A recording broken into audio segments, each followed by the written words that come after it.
All right, now this doesn't apply to me, America, because as you know, I'm a 24/7 journalist. But there's a push right now and a push back against bosses who constantly bug you.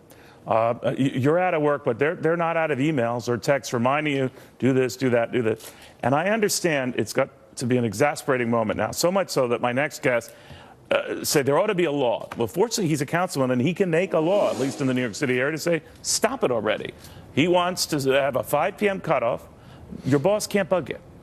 You're off, and he or she should be off.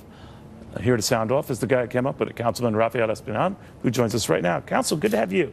Thanks for having me, Neil. You know, just mentioning you were coming on, sir, I mean, there was enormous interest and support for what you're doing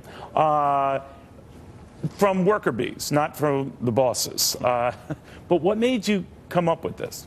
Listen, I'm a boss, and I understand the frustrations that bosses are probably having right now with the conversation of this bill.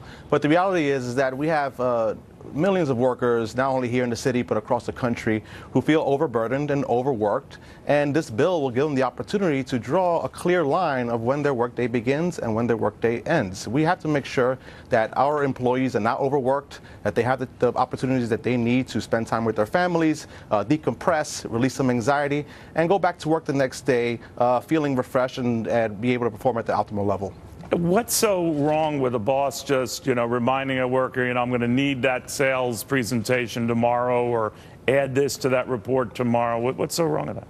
I think it's easy to forget the impact that your actions as an employer has on the employee. I think anytime you make an ask, there is a little bit of anxiety coming from that worker because they feel that they have to be on the clock, ready to perform. But so that's the world, right, Councilman? That's the world. It is the world. It doesn't need to be that way. Yeah, but if everyone else is that way, I'm sure. In New York City, they're not that way. The New York City could be at a competitive disadvantage. Right? Well, Europe has already done it over the past 2 years. Don't mention Europe. They take 3-hour coffee breaks. So but 20 years ago, when you started your career, there was no digital communications. No, you're absolutely right. Once you left the office, when people go on vacation, you're quite right. Things have changed.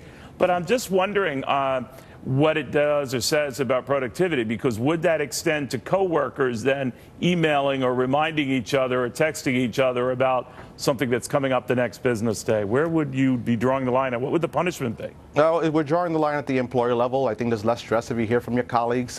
This is a bill that, again, will release that anxiety from a worker after leave the workplace. If an employer is found guilty of harassing their staff after work hours and requiring them to respond, there will be a fine of $250 Really? if they're found guilty. Yeah, and but what's harassing? If you're just reminding someone, let's say you change. Think about this. What if I'm the boss and I've said, Rafael, this appointment tomorrow has changed from 10 to 11. You walk in, you're there at 10, and I said, sorry, I would have been able to tell you, but there's a law against me doing it. I think the most important point that I haven't made yet is that the employer can still call the employee. That relationship does not change. Call, email, text. You can still do that. It's up to the employee whether or not they want to respond to that text message. So it's more about releasing the anxiety of having to respond. Wait. So you're saying they can still do all this stuff, so the punishment kicks in if the employee has to respond?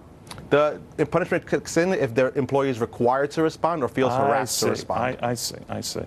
Does that apply to bosses who call you up in the middle of the night, like 2 or 3 in the morning? I like to do that with my staff, Councilman, just for the heck of it. I have nothing to tell them to do, but I just like to bug them. Is that? I mean, this bill is for guys like you, Neil. Okay, I'm sorry. I thought so. I had a feeling.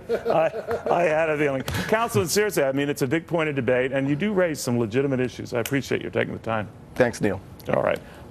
So, don't respond to Australian media moguls who... Oh, I'm sorry. I thought we were in break. All right. The president is on his way to Mar-a-Lago. What happens this weekend? We're going to try to make sense of it after that.